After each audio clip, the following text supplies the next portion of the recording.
L'émission Coup de tête vous est proposée par la boutique Trinquant, située au 35 rue des Martyrs de Vingré à Saint-Étienne. Trinquant, le magasin des amoureux des verres, dédié au foot vintage et à la culture stéphanoise. Également visible sur trinquant.fr.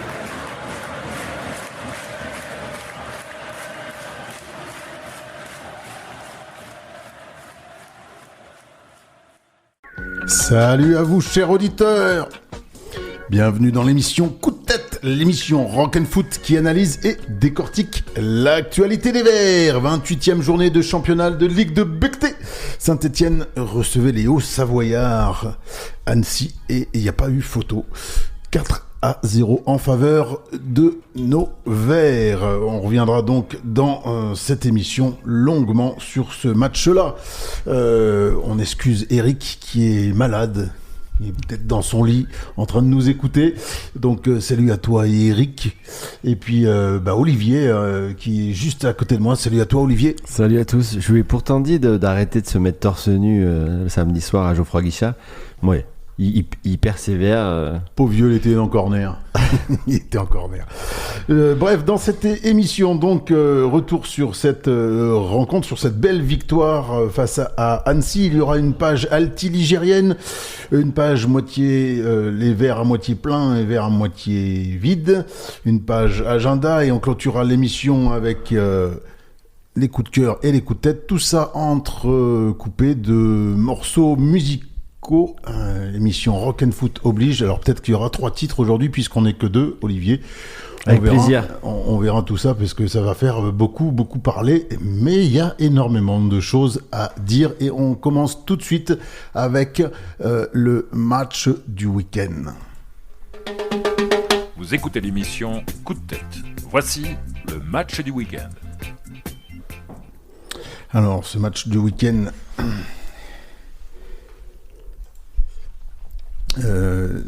un certain Montagnier, extraordinaire cet entraîneur, pour ce match de la 28e journée, avait aligné la composition suivante. Maubleu, donc qui remplace l'Arseneur, Hold, Nadé, Le Cardinal, Pedro Apia, Kanté, Boaquier, Davitashvili, Cardona, Stassin. Alors, au coup d'envoi du changement dans la composition de départ de Philippe Montagnier qui bascule en 3-5-2 avec l'intégration donc de Denis Apia dans une défense habituée à Hold, Le Cardinal, Pedro et Nadé. Et dans ce nouveau système, Denis Apia allume la première mèche après 6 minutes de jeu, mais la frappe du piston droit des Verts ne trouve pas le cadre de Florian Escalès, le portier annécien. Apia est intenable sur son côté droit, lancé en profondeur. Il centre dans l'axe pour Stassin, dont la frappe fracasse la transversale d'Annecy à la 12e minute de jeu.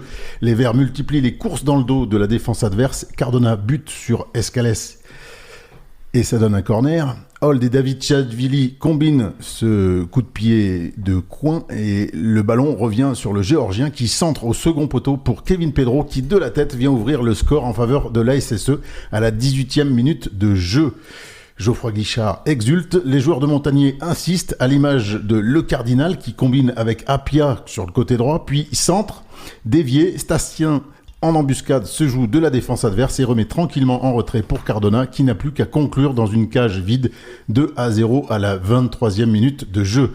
Que d'occasions dans ce premier acte, un péno oublié sur Stassin, une énorme offrande de Cardona pour le Géorgien qui rate son face-à-face en loupant son lob, un début de match parfait des Verts et ça ne va pas s'arrêter là puisque Cardona va rendre l'appareil à Stassin en le lançant en profondeur à la limite du hors-jeu, le Belge s'excentre au devant du portier annécien et pique son ballon par-dessus lui, ça fait 3-0.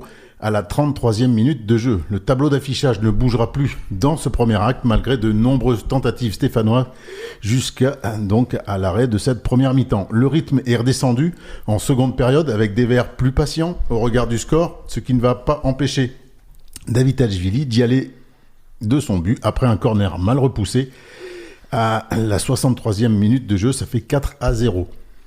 Philippe Montagnier injecte du sang neuf après l'heure de jeu avec les entrées de Dufus et Lamba et retour à la compétition pour le Portugais qui n'avait plus joué depuis un certain Reims-Saint-Étienne, il me souvient, lors de la 20e journée de championnat. L'Anglais se met lui rapidement en évidence, mais sa frappe puissante est repoussée par le portier annécien à la 71e minute de jeu. Et Montagnier continue de ménager ses internationaux dans cette fin de match avec les sorties de Kanté et Stassin, remplacés par Miladinovic et Moefek à la 63e.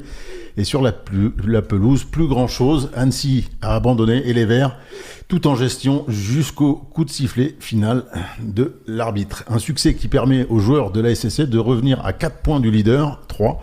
Et les Verts reprennent 3 points d'avance sur le 3e du championnat, Le Mans. Donc statu quo en tête de la Ligue 2 pour cette 28e journée. Puisque les 5 premiers du championnat, ils ont tous gagné. Voilà. Ouais, donc c'était plutôt une bonne idée de s'imposer avec la pression qui s'accentue sur les Verts au classement. Comme tu l'as dit, toutes les équipes du haut de classement avaient fait un bond en avant et il fallait répondre sur le terrain ce que les Verts ont fait. Donc on a des choses à analyser. Je suis pas sûr que tu aies le temps de mettre trois titres parce que déjà la première nouveauté, c'est le système. Nouveau système employé par Montagnier. De mémoire d'animateur de cette émission, j'ai pas vraiment de souvenir d'une équipe qui joue à 3 derrière. Alors peut-être que ça m'échappe. Bah si. Mais j'ai pas. Ça fait longtemps en tout cas. Bah, avec Batless. Ouais, Batless peut-être. Ouais, j'ai pas le souvenir. Il a assez insisté, Batless. J'ai pas le souvenir. Ça m'avait pas marqué. Tu vois, t'as une meilleure mémoire que moi. En tout cas, ça faisait longtemps qu'on n'avait pas vu ce système de jeu. Je sais que c'est pas celui que tu préfères, Marc.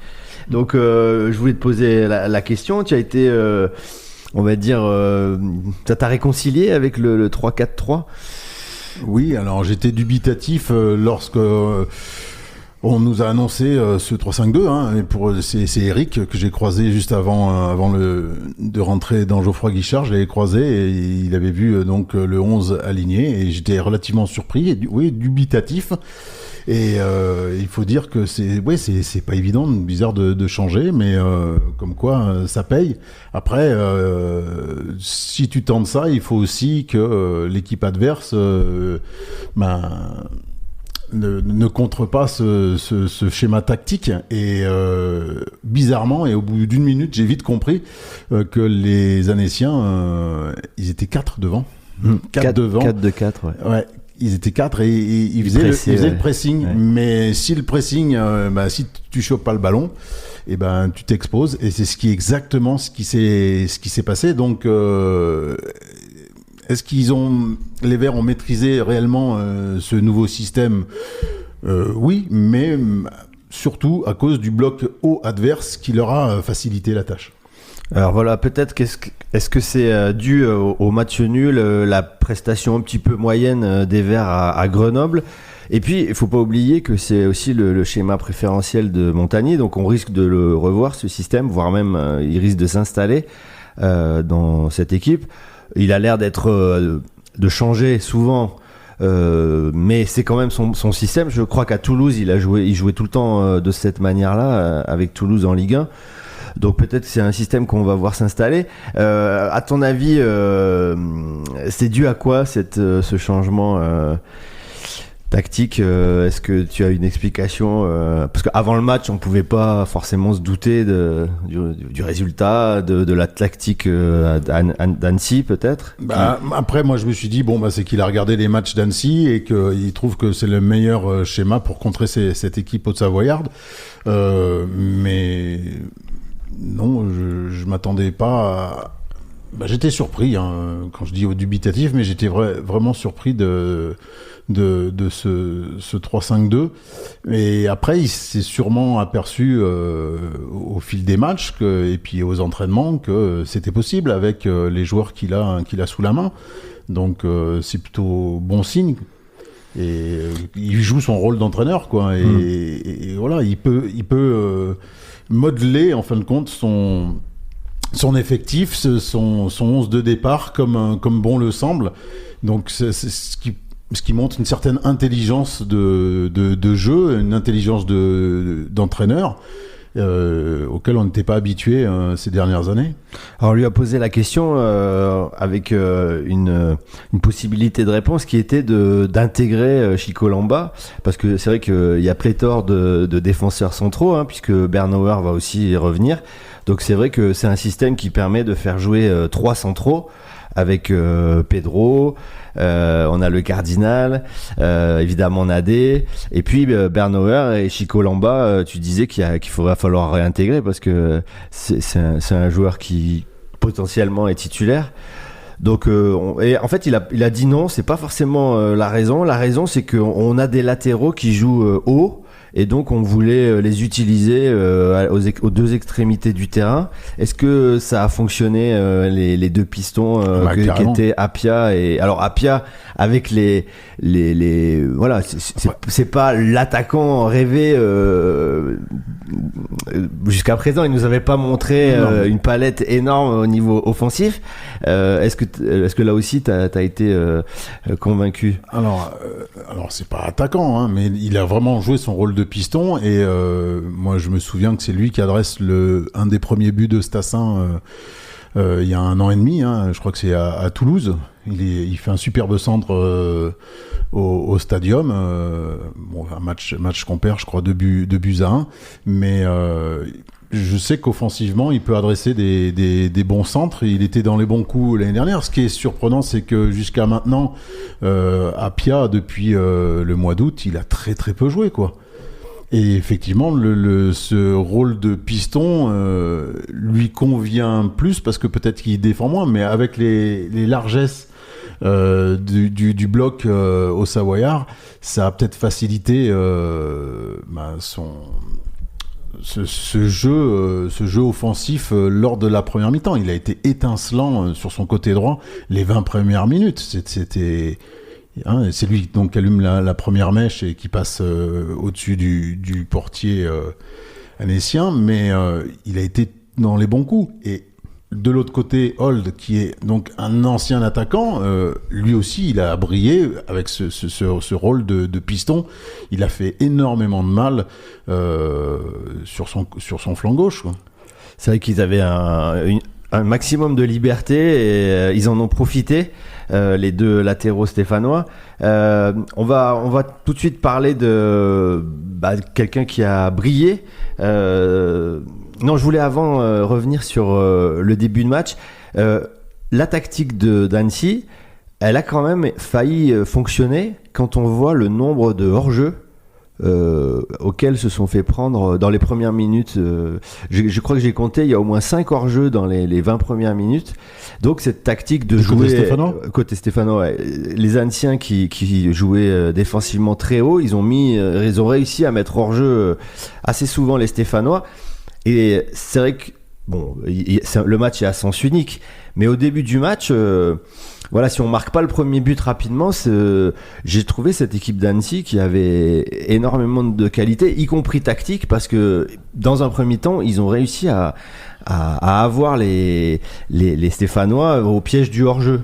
En montant comme ça très rapidement le bloc, voilà. Après, ça leur a joué un mauvais tour parce que ils se sont fait prendre souvent dans le dos. Mais voilà, je voulais que tu me parles de cette équipe d'Annecy. Après, ils ont été submergés. Mais dans un premier temps, est-ce que tu as trouvé cette équipe capable d'inquiéter les Verts comme au match aller? Ce que je t'ai dit tout à l'heure, moi, ce qui était le plus inquiétant, c'était ces 4 attaquants qui pressaient haut. J'ai dit, s'ils chopent le ballon dans les pieds du Cardinal ou de Nadé, non, mais ça a failli à un moment donné dans le premier quart d'heure, tu vois. Voilà, s'ils récupèrent la balle, ils sont en supériorité numérique. Ça peut être un tout autre match. Et après, il peut changer sa stratégie, le coach annécien, et chose qu'il a fait en deuxième mi-temps, hein, pour pas prendre une valise. Il a complètement changé son 11 de départ. Hein. Mais c'est délicat, effectivement, puisque le scénario il fut celui-ci, quoi. Et les Verts sont passés outre la défense, donc dans le dos des défenseurs. Ils sont créés énormément d'occasions, mais il y avait un risque et on est passé à travers. Maubleu, par exemple, je trouvais assez adroit dans ses relances pour justement passer ce bloc des offensifs annéciens qui élimine 4 voire 5 joueurs. Et c'est à ce moment-là que nous, on crée la supériorité numérique et qu'on arrive à faire la différence, en plus avec la vitesse. Je pose une question piège, l'Arseneur oublié. Non, je veux dire, Maubleu, ses relances, elles étaient voire même plus efficaces que celles de l'Arseneur. Bah oui, mais bon, on sait bien que chez l'Arseneur, la relance, c'est pas son truc, quoi. On le dit depuis longtemps. Mais là, et vu que ça fait partie maintenant pour moitié du job du gardien, c'est quand même embêtant. Oui. Alors après, il n'a pas été très inquiété tout au long du match, l'ancien Grenoblois, mais il a quand même rassuré. Moi, je trouve. Bon, il y a eu 2 frappes qu'il a captées, des frappes lointaines qu'il a pu capter aisément, mais ses relances étaient bonnes, quoi. Dans l'ensemble, elles étaient bonnes. Donc, et c'est quand même un plus lorsque tu joues face à une équipe qui presse haut. Je trouve que c'est efficace. J'enfonce le clou sur ce système. On n'aura laissé que des miettes, tu viens de le dire, aux Annéciens. Je pense qu'ils n'arrivent même pas à 0,3 de X-goal sur cette rencontre. Donc là aussi, est-ce que c'est dû aux trois défenseurs ? Ça aussi, ça va encore colmater un peu plus notre défense ? Non, le travail qui est peut-être pas très visible, mais c'est le travail des 2 milieux, puisqu'à ce moment-là, je considère qu'il y a 2 milieux qui sont autour du rang central, c'est Kanté et Boaké, qui ont été énormes, qui ont fait vraiment un travail énorme, qui est pas toujours visible, mais qui a contenu le milieu de terrain de l'équipe adverse, et il y a eu peu de déchets, en tout cas au cours des 45 premières minutes, très peu de déchets de leur part, et ça a vraiment fonctionné. Et ils ont bloqué ce milieu de terrain qui fait le lien entre défense et attaque côté annécien. Et ouais, ça les a bouffés. Et ils ont été très efficaces, nos milieux stéphanois. Ouais, alors peut-être aussi, je tente une explication. Quand tu changes de gardien, c'est le gardien numéro 2 qui joue, qui n'a jamais joué. Peut-être aussi que les défenseurs sont encore plus concentrés pour justement le protéger un petit peu, sachant qu'il n'avait pas du tout joué. Je pense que il y a un côté aussi comme ça qui fait que on essaye de protéger le nouveau venu qui joue au poste de gardien. On va passer à l'autre extrémité du terrain avec Stassin, qui évidemment est l'homme de la soirée avec Cardona. Est-ce que là aussi, avec en plus sa sélection avec l'équipe des Diables Rouges, il va partir aux États-Unis affronter faire 2 matchs amicaux, dont un est très rapproché du prochain match. On en parlera tout à l'heure. Mais là encore, à Saint-Étienne, j'ai entendu une réflexion comme quoi le poste d'avant-centre était soumis à énormément de pression. Encore plus de pression que dans les autres clubs, et surtout à Saint-Étienne. Donc, est-ce que là aussi, on tient l'avant-centre, le meilleur avant-centre qu'on a connu dans l'époque récente de l'AS Saint-Étienne ? Non, il y a Sissoko. À part Sissoko, pardon, je sais que tu es fan. Oui, peut-être. Après, c'est vrai qu'il s'adapte facilement, Stassin. Et j'aime pas quand il décentre. Là, tu vois, il avait beaucoup moins décentré sur cette rencontre. Il était relativement présent. C'est vrai qu'il peut être adroit devant le but. Après, bon, il a des loupés aussi. Est-ce que c'est le meilleur avant-centre depuis longtemps, depuis Gomis, tu veux dire ? Voilà. Non, il a pas depuis qu'on fait l'émission, je veux dire. Non, il y a des fois, moi, il m'énerve parce qu'il frappe pas tout de suite. Ce qu'avait Gomis, quoi. Ce qu'ont les grands numéro 9. C'est faut tenter. Et il tente pas toujours. Et là, il y a des situations lorsqu'il est légèrement excentré, il pouvait frapper. Je crois qu'en deuxième mi-temps, il a une balle comme ça, et puis il tergiverse trop. Et Donc non, pour répondre à ta question, Tu non, préfères, je préfère ma panthère.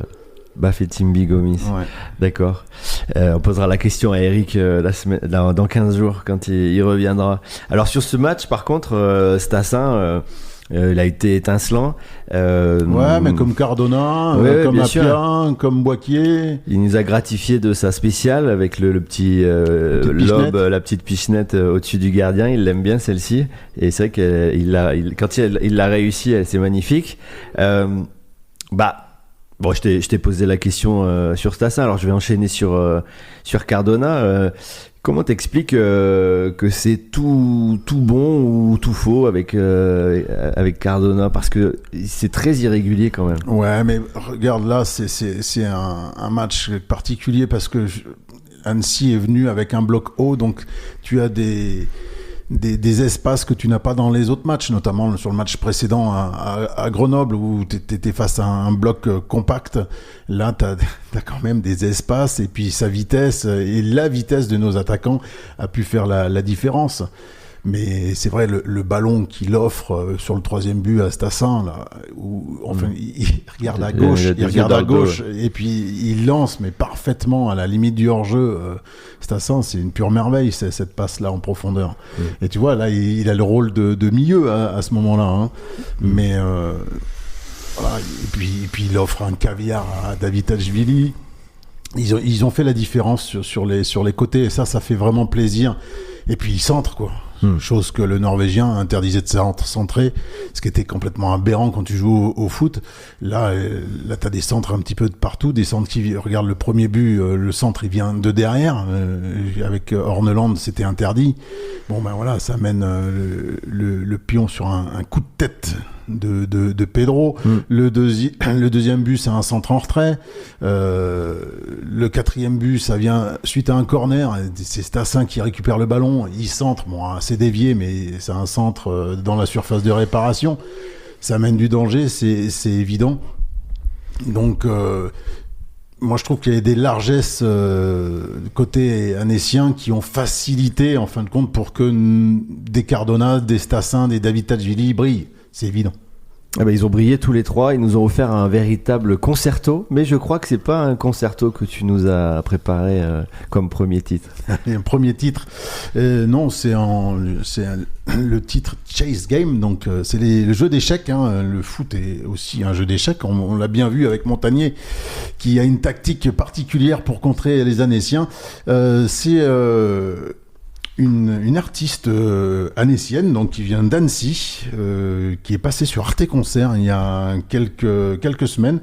Elle s'appelle Vera Decize, elle est toute seule, mais c'est relativement intéressant. Je vous passe sans plus attendre Chess Game de Vera Decize. Vera Decize avec ce titre Chase Game. Alors simplement sa guitare, un attirail de pédales et une boîte à rythme et ça fonctionne. Elle a sorti son premier EP au mois de janvier 2026, donc c'est tout récent, cher auditeur. Je vous conseille, alors là c'était un peu plus péchu, mais il y a des morceaux aussi un peu plus balades. C'est relativement intéressant. Voilà, vous êtes bien dans l'émission Coup de tête, l'émission Rock and Foot. Et on continue avec les verres à moitié pleins et les verres à moitié vides. On va commencer par les verres à moitié vides, si ça te convient, Olivier. Bah oui, il y en a. C'est difficile de trouver quelqu'un qui a. J'ai eu du mal à trouver un verre à moitié vide, figure-toi.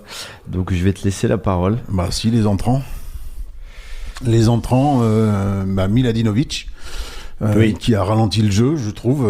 Pourtant, il n'a pas joué énormément de temps, mais moi, je l'ai pas trouvé convaincant.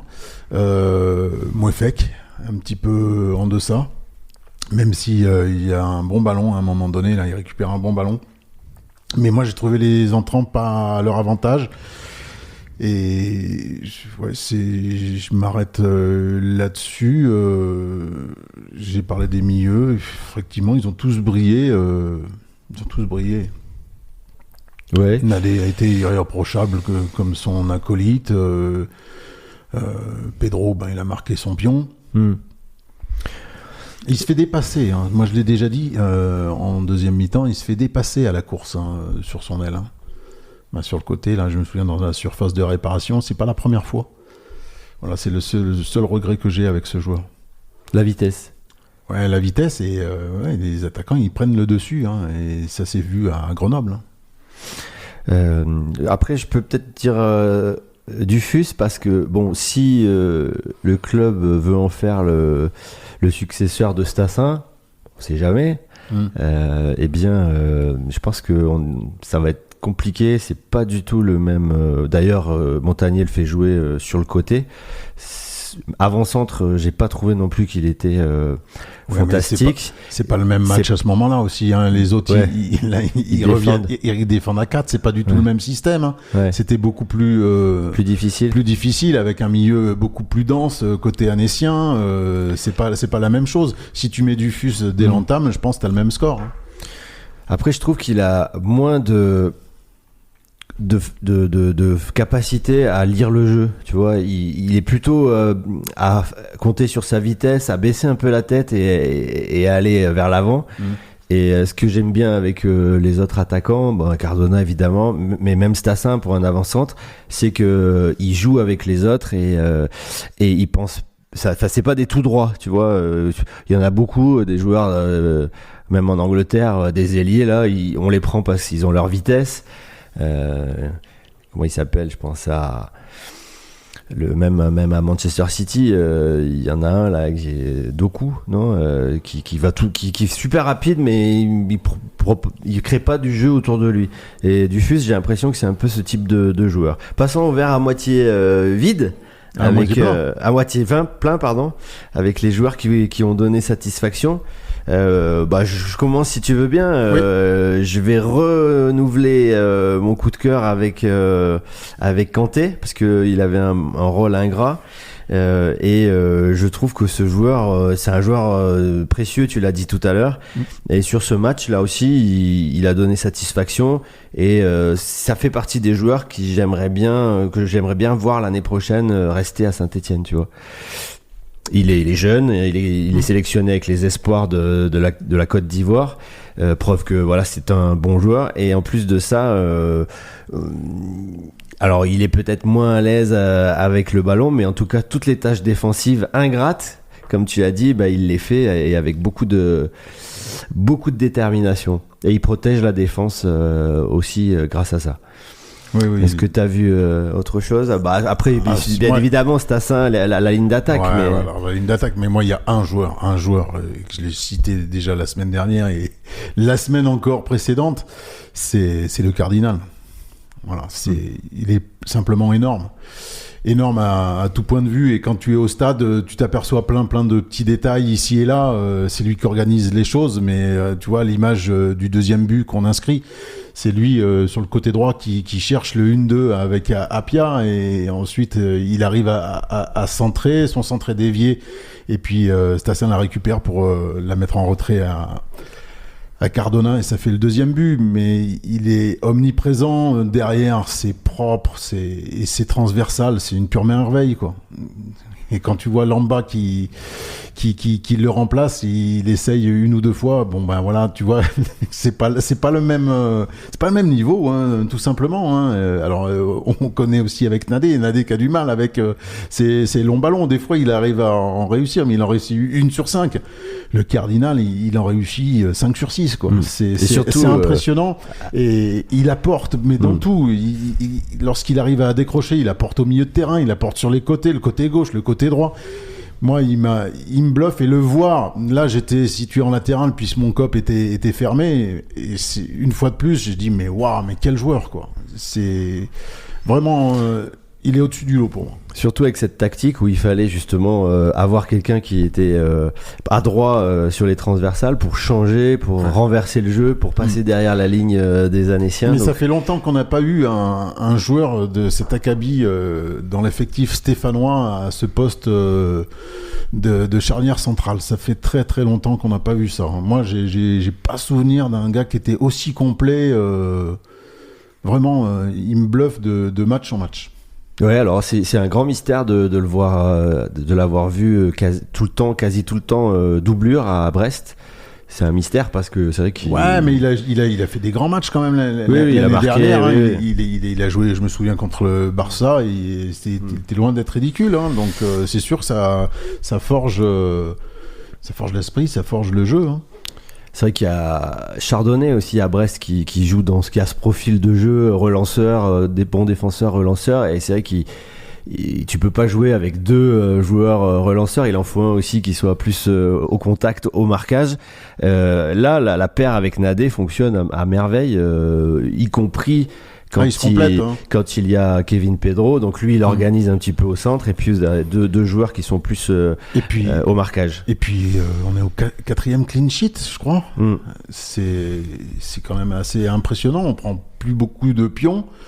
Non, Montagnier, avec les deux recrues qu'on vient de citer, ça fait une sacrée différence quand même. Sacrée différence. Alors justement, on va se projeter un tout petit peu. Alors on va surtout pas s'enflammer, hein, on va regarder évidemment derrière, mais sans jouer les oiseaux de mauvais augure, qu'est-ce qui pourrait empêcher les Verts de monter, dans le sens où quel événement négatif, quel petit grain de sable dans la machine pourrait venir empêcher cette équipe de fonctionner, parce que les adversaires on les connaît. Le championnat, le calendrier est plutôt favorable aux Stéphanois. Hein. Ils vont affronter les 2 ou 3 derniers. Ils vont recevoir leur adversaire direct 3. Il y a un match compliqué contre Dunkerque, mais à part ça, le calendrier est plutôt favorable. On termine à la maison. Avec Amiens, voilà. Donc plutôt favorable. Donc qu'est-ce qui pourrait, en tout cas, venir mettre un caillou dans la chaussure de Montagnier? Blessure des joueurs. Donc, tu vois, on a eu peur de certains joueurs, comme le Cardinal. Comme le Cardinal, c'est vrai. Parce que l'autre fois, on avait un doute. Est-ce qu'il est blessé? Il n'est pas blessé? Il avait une douleur musculaire. Après, on avait peur avec l'Arseneur, et puis finalement, ça se passe plutôt bien. Finalement. Oui, ça se passe bien, mais il est tellement important maintenant, le Cardinal, dans cet effectif stéphanois, que s'il manque au moins 1 ou 2 matchs, ça risque d'être plus compliqué défensivement. Voilà. Et il y a donc blessure des joueurs, blessure donc pour les internationaux. Voilà, ils peuvent revenir, c'est déjà arrivé. Voilà. Hein. Et tu parlais de Kanté. Kanté, c'est les suspensions. Il peut être suspendu parce qu'il récolte des cartons quand même de journée en journée, et il faut se méfier de ça.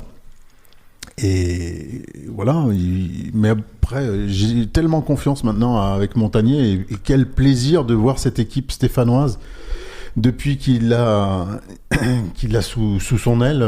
C'est quand même autre chose, et on voit du jeu, on se régale. Moi, samedi, je me suis régalé tout simplement. C'est du pur bonheur, et en plus de ça, les Stéphanois, les joueurs sont heureux.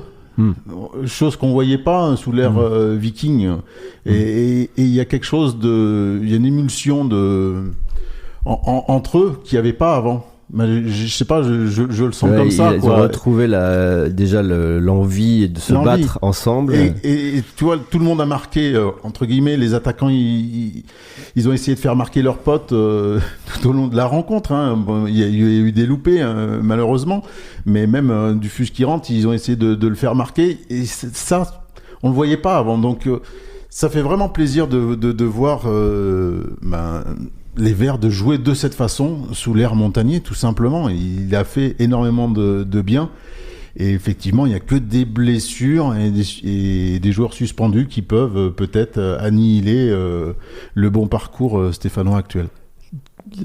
Ni Rodez ni Reims ne te font peur, parce qu'ils peuvent aussi, comme samedi, comme ce week-end, faire un carton plein. Oui, mais on est devant pour l'instant. Le Mans alors aussi. C'est Le Mans, il faut se méfier du Mans, parce que c'est eux qui sont les plus proches, et qu'eux, ils ont eu une défaite depuis le 10 septembre. C'est ça. Et ils jouent à 3 derrière aussi. Je crois que c'est face à Montpellier. Et ça marque des buts. Ouais. C'est une seule défaite, c'est assez impressionnant. Donc, oui, ces 3 points d'avance, heureusement on les a dans la poche, parce que ça va se jouer à peu de choses jusqu'à la fin. Mais d'où l'intérêt de soigner le goal average aussi. 4 buts, on les prend. Hein. Alors oui, c'est bon parce que il y a 3 points de différence, mais au goal average, on est largement au-dessus du monde. Donc ces 3 points, ils se convertissent en 4. Donc ils sont loin d'être négligeables, ce goal average. Ça c'est sûr. Bon, on a fait le tour sur ce match-là, et puis on reviendra tout à l'heure sur l'agenda avec les déplacements des internationaux, et puis le prochain déplacement du côté de Nancy. Ok, allez, on va lancer la page altiligérienne. Vous écoutez l'émission Coup de tête. Tout de suite, voici la page Haute-Loire. National en Haute-Loire, le Puy-Foot se déplaçait à Villefranche-sur-Saône, dans le Beaujolais exactement. Stéphane Dieff avait reconduit le même 11 qui avait pris le meilleur sur Caen la semaine précédente, à une exception près, puisque le capitaine Xemo faisait son retour comme titulaire à la place d'Antoine Gauthier, suspendu. Cet unique changement n'a pas perturbé l'entrejeu, bien au contraire. Quelques instants après un premier but refusé à Clément Rodriguez, l'avant-centre Pono, Salim Akal ouvrait le score. Le milieu enchaînait parfaitement à l'entrée de la surface pour frapper à ras de terre et battre le gardien Sullivan Payne à la 3e minute de jeu. Dans la foulée, un long ballon du portier Pono, Mathis Carvalho, permettait de ramener du danger sur la cage adverse avec la course en profondeur de Marvin Adélaïde. L'attaquant ne parvenait pas à conclure en entrant dans la surface, mais Yann Debold, repositionné comme piston droit, avait bien suivi pour finir le travail. 2-0 à la 5e minute de jeu. Dans ce début de match complètement fou, les Ciels et Blancs parvenaient même à faire mieux qu'à Aubagne au mois de novembre dernier, où ils avaient mené 3-0 à la 24e minute de jeu. Cette fois, le 3e but venait à la 20e minute et il était le fruit d'un récital des milieux de terrain, d'une passe lumineuse. Esmel lançait Djemo vers le but et le capitaine n'avait plus qu'à servir Adélaïde sur un plateau, lequel venait conclure dans le but vide 3-0 au bout de 20 minutes. Si Carvalho avait réalisé une belle parade à la 12e minute sur un coup de franc direct, il n'y avait pas photo dans ce premier acte. Trop souvent, les locaux se faisaient prendre dans leur dos. Le promu altiligérien aurait même pu en profiter pour creuser un peu plus l'écart dans le temps additionnel du premier acte. Mais Clément Rodriguez ne parvenait pas à amener le ballon sur un contre et Adélaïde voyait sa frappe repoussée par un défenseur alors qu'il s'était mis sur son pied gauche. En deuxième mi-temps, le Puy-Foot se dirigeait donc vers une victoire tranquille à l'aube des 45 dernières minutes, mais Fabien Puccio, le coach de Villefranche, jouait son va-tout avec 3 changements à la pause. Et cette équipe ne tardait pas à se relancer dans le match, puisqu'à la 47e minute, après un corner bêtement concédé et mal dégagé, Ley sautait plus haut que tout le monde afin de tromper Carvalho à la 47e. Ça fait 3-1 à ce moment-là. Tout d'un coup, les Velaves semblaient plus fébriles défensivement et les Rodaniens en profitaient pour insister. Et ce n'était pas par hasard que le même Babacar Ley venait planter un doublé, toujours de la tête, à la 54e minute de jeu. Ça fait 3-2 à ce moment-là, Olivier. Si les protégés de Christophe Gauthier avaient pensé avoir fait le plus dur en 20 minutes, leur adversaire avait également su rendre ce match complètement fou en rien de temps. Pour stopper l'hémorragie, Dieff décidait de procéder à 2 changements, vocation offensive à l'heure de jeu. Nsinghi et Groma suppléer Rodriguez et Akal. Cette décision aurait pu porter ses fruits dans les secondes qui suivaient, quand Nsinghi profitait d'une mauvaise passe en retrait afin de s'offrir un duel avec le portier adverse, mais malheureusement l'attaquant voyait sa tentative fuir le cadre pour quelques centimètres. Adélaïde n'avait pas plus de réussite dans la foulée quand le ballon filait entre ses jambes, tandis que Groma lui avait adressé un centre parfait. À l'image de cette seconde période, le Puy-Foot sera impuissant. Qu'est-ce que je dis ? Ces 2 belles opportunités n'avaient pas suffi à calmer les ardeurs de Villefranche. Alors, dans le dernier quart d'heure, Dieff décidait de procéder à un changement beaucoup plus défensif avec l'entrée du défenseur Seydou à la place d'Adélaïde. Et dans ce contexte bouillant, Doumbia et Delamare sortaient aussi du banc pour évoluer comme pistons. Et ils ont tenu jusqu'au bout cette équipe du Puy-Foot. Ils l'ont emporté 3-2. Mais quel match on a assisté vendredi soir du côté de Villefranche. Moi, je me suis régalé parce que je me suis installé et j'ai vu 3 buts en très peu de temps et c'était très agréable. Et comme le match de Saint-Etienne, il y a eu une différence entre la première et la deuxième mi-temps. Voilà. Donc le Puy-Foot sera impuissant vendredi prochain puisque c'est son tour d'être exempt. Voilà, donc ils ont une semaine avant de retrouver le championnat, ça sera à Concarneau. Mais cette victoire, cette 3e victoire consécutive, lui permet quand même de suivre cette équipe du Puy. Une fin de championnat quand même assez palpitante, parce que il se situe à la 4e place de ce championnat national. Qui aurait dit ça en début de saison? Donc bravo à eux. Régional 1, il y avait des matchs pour nos clubs alti-ligériens. Monistrol recevait Molusson et Monistrol en a pris 4 à domicile, donc face à des Bourbonnais qui ont cartonné.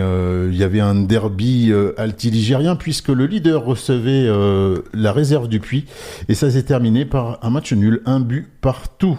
Même score nul entre l'USSL et Chassieux-Dessines, 2-2 cette fois-ci.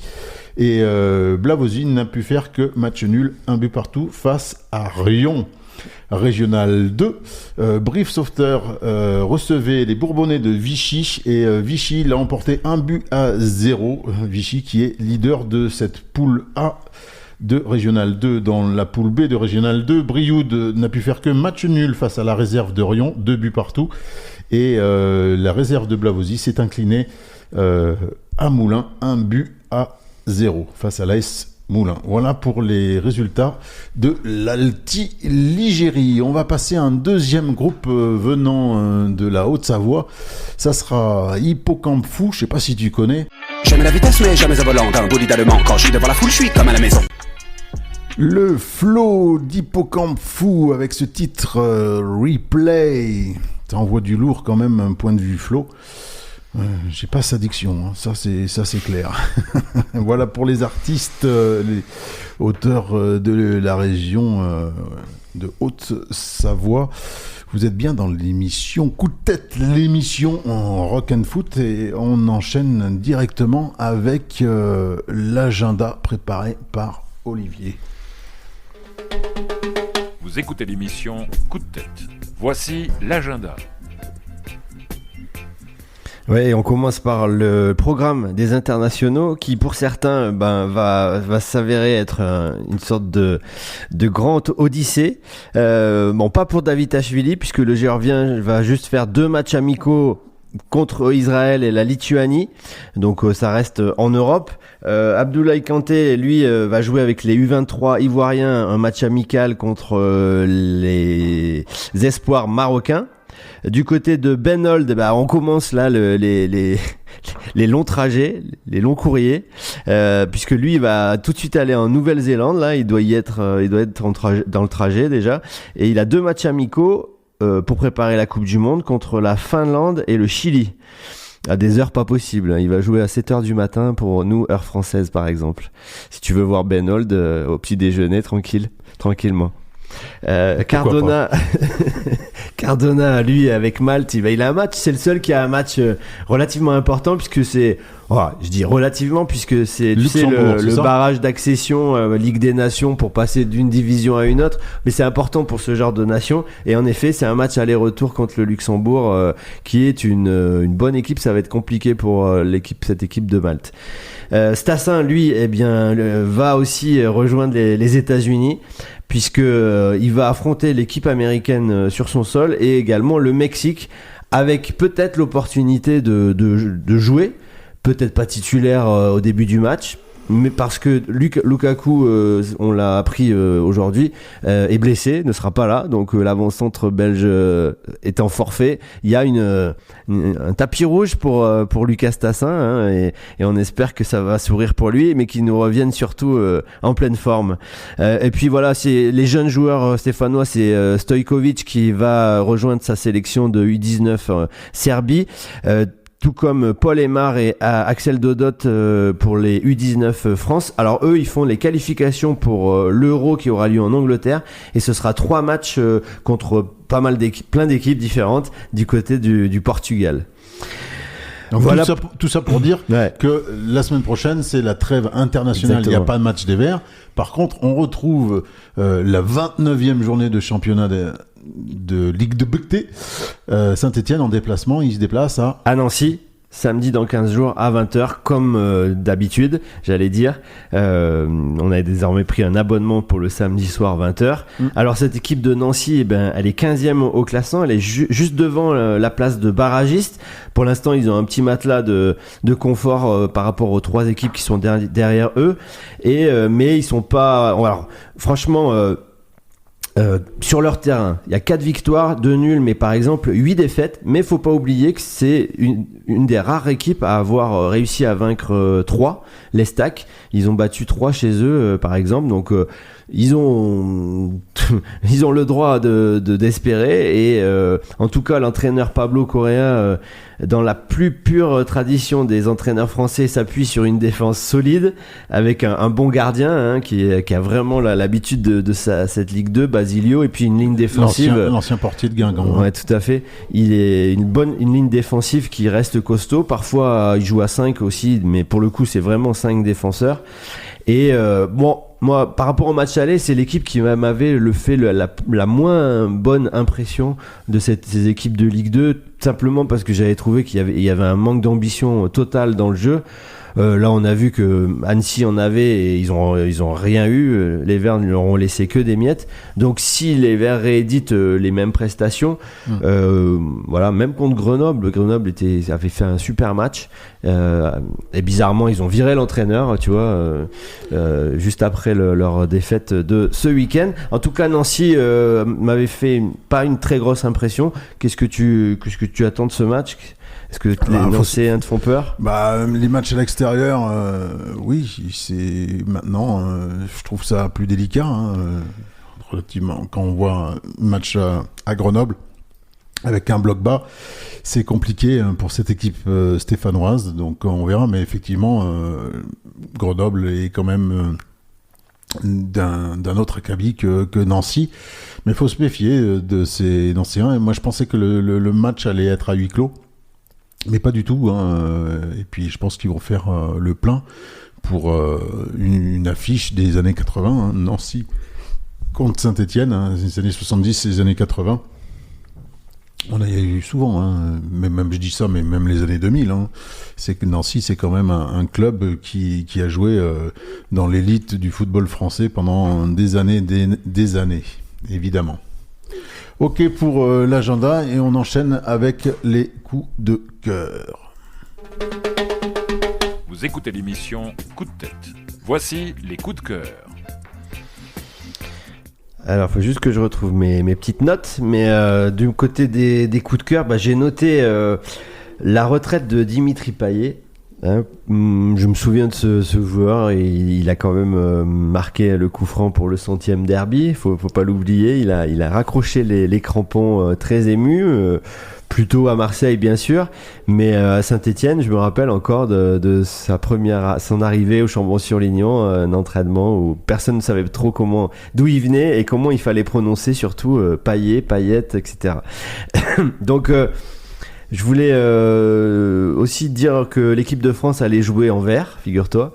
Un joli maillot vert qui sera traîné certainement lors de cette trêve internationale. Comme lors de la Coupe du Monde 78, où ils avaient joué en vert et blanc leur premier match, je crois.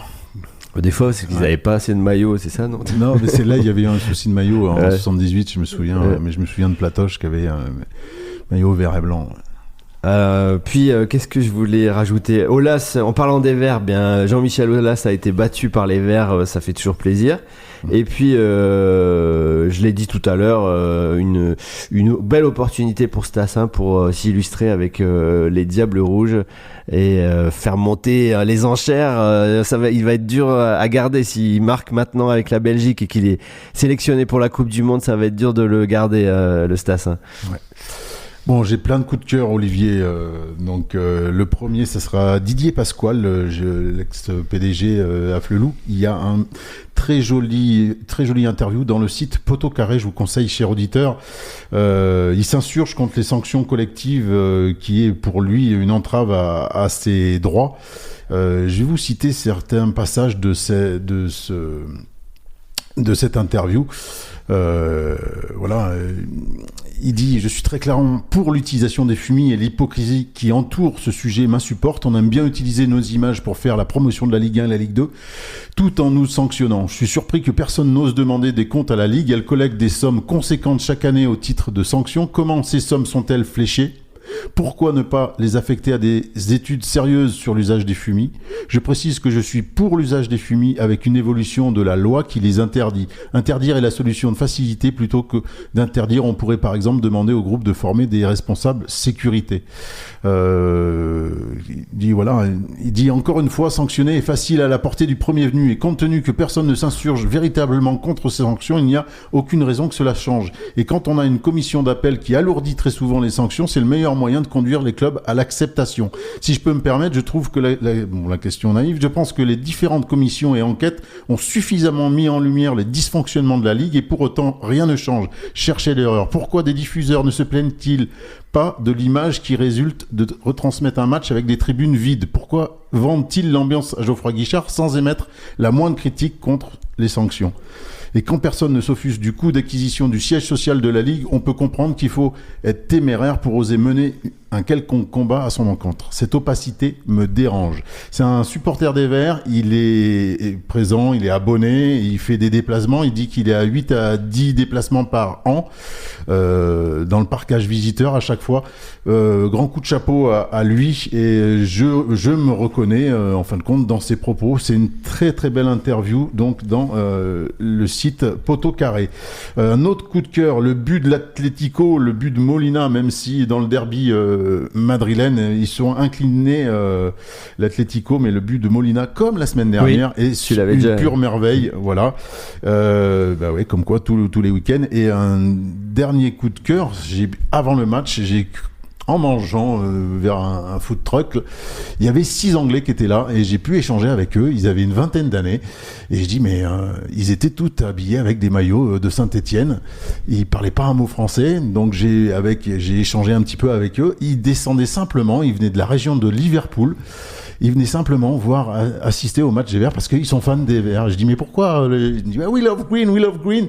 Donc ils aiment les Verts. Ils sont venus, ils sont arrivés à l'aéroport à Satolas. Ils sont venus directement là, et après ils repartaient. Bon, ils avaient toujours la bière dans la main, mais c'est très agréable. Moi, ça m'a fait énormément plaisir de voir ces Anglais qui viennent simplement assister à un match des Verts. Alors, c'est dommage qu'il y avait un cop amputé pour cette rencontre, mais voilà. Et la dernière chose, c'est les supporters qui se réveillent avec la plainte des supporters contre les tarifs imposés pour la Coupe du Monde. J'enchaîne rapidement parce que j'ai des choses à dire pour bien sûr les coups de tête. Vous écoutez l'émission Coup de tête. Voici les coups de tête. Alors de mon côté, et je reparle de Stassin parce que le match qu'il va effectuer contre le Mexique, il sera 72 heures avant le match de Nancy, donc je te laisse calculer le temps de rentrée. C'est pas sûr qu'il soit là pour le match contre Nancy. On verra peut-être du FUS. Et puis l'info improbable, le Real Madrid qui diagnostique le mauvais genou de Kylian Mbappé en lui disant mais tout va bien à ton genou, et du coup Mbappé joue, et alors qu'en fait c'était l'autre genou. genou qui était atteint. Ça aurait pu être très grave, mais avec le staff qui existe, c'est quand même improbable. Coup de tête pour moi la semaine dernière, la CAN a été redistribuée en fin de compte à l'autre finaliste, le Maroc, qui était le club qui accueille. C'est de l'ironie ou non? Je trouve ça dérangeant et surtout très très ridicule. Et je me suis réveillé mercredi matin, on a dit ouais, vous avez vu, c'est le Maroc qui a gagné. Dit, non mais c'est pas possible. Bah si. Et ça donne raison finalement aux Sénégalais qui pensaient que tout était arrangé à l'avance et ça leur donne raison finalement cette décision. Et dernière chose, les opposants à la SSE, c'est Troyes et Le Mans qui ont gagné, mais je sais pas si vous avez vu, cher auditeur, mais de quelle façon? C'est assez étrange, notamment le match du Mans où il y a le dernier but qui est inscrit à la 95e minute de jeu face à Amiens, avec des décisions très étranges. Et encore plus étrange, c'est le carton rouge infligé aux adversaires de Troyes ce week-end, qui a permis donc de mettre un carton face à cette équipe, je sais plus qui jouait 3, mais bon, on n'est pas aidé par non plus les faits de jeu dans le match avec ces équipes qui jouent les premiers rôles pour la Ligue 2, je tenais à le dire. Voilà, c'en est terminé pour cette émission. On se retrouve la semaine prochaine, dans 2 semaines, pour revenir sur le match de Nancy, puisque la semaine prochaine, pas de match d'hiver, donc pas d'émission. Avec Eric parmi nous. Exactement. Bon, bise à l'œil et allez les Verts. Allez, bonne quinzaine. Allez les Verts. L'émission Coup de tête vous a été proposée par la boutique Trinquant, située au 35 rue des Martyrs de Vingré à Saint-Étienne. Trinquant, le magasin des amoureux des Verts dédié au foot vintage et à la culture stéphanoise. Également visible sur trinquant.fr.